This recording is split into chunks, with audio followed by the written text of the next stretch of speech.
Hello, മിഥുചേട്ടന്റെ ഒക്കെ ഫോണിൽ range ഉണ്ടോ? ആ ഉണ്ടല്ലോ. മിഥുചേട്ടന്റെ ഫോണും തരാവോ? എന്തിനാ? ഒരാളെ വളക്കാനാ. അല്ല, ഒരാളെ വിളിക്കാനാ, വേറെ ആരും അല്ല.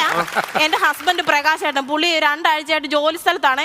ഇന്നലെ വരാമെന്ന് പറഞ്ഞിട്ട് പോയത് ഇതുവരെ വന്നില്ല. ഈ പുതിയ വീട്ടിൽ താമസമായത് പിന്നെ എനിക്ക് എന്തോ പേടി ഒറ്റയ്ക്ക് ഇരിക്കാനാ. ഫോണും തരാവോ? ഞാൻ വിളിച്ചാ പോരെ? അല്ല, വേണ്ട വേണ്ട വേണ്ട വേണ്ട, തിരിച്ച് വിളിക്കുന്നുണ്ട്. അല്ല, അപ്പൊ ആൻസർ ചെയ്യുന്നില്ലേ? ഞാനൊരു 10-15 തവണ അങ്ങോട്ട് വിളിച്ചായിരുന്നു, അതുപോലെ എന്നെ ഇങ്ങോട്ട് വിളിക്കട്ടെ. അല്ല, അപ്പൊ കാര്യം സംസാരിക്കണ്ടേ?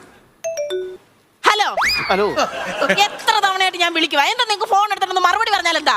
പിന്നെ ഞാൻ ജോലി സംബന്ധമായിട്ട് നിങ്ങൾക്ക് മാത്രം എപ്പോഴും ജോലി ജോലി ജോലി. എന്റെ കാര്യം എന്തെങ്കിലും നിങ്ങൾ അന്വേഷിക്കുന്നുണ്ടോ? എന്റെ പൊന്നെന്തെങ്കിലും കഴിച്ചോ? കഴിച്ചോ? വാ തുറന്ന് പറയാൻ കഴിച്ചോ? എത്ര തവണ ഞാൻ കണ്ണടച്ച് കാണിച്ചു, ഞാൻ കഴിച്ചില്ല കഴിച്ചില്ല കഴിച്ചില്ല.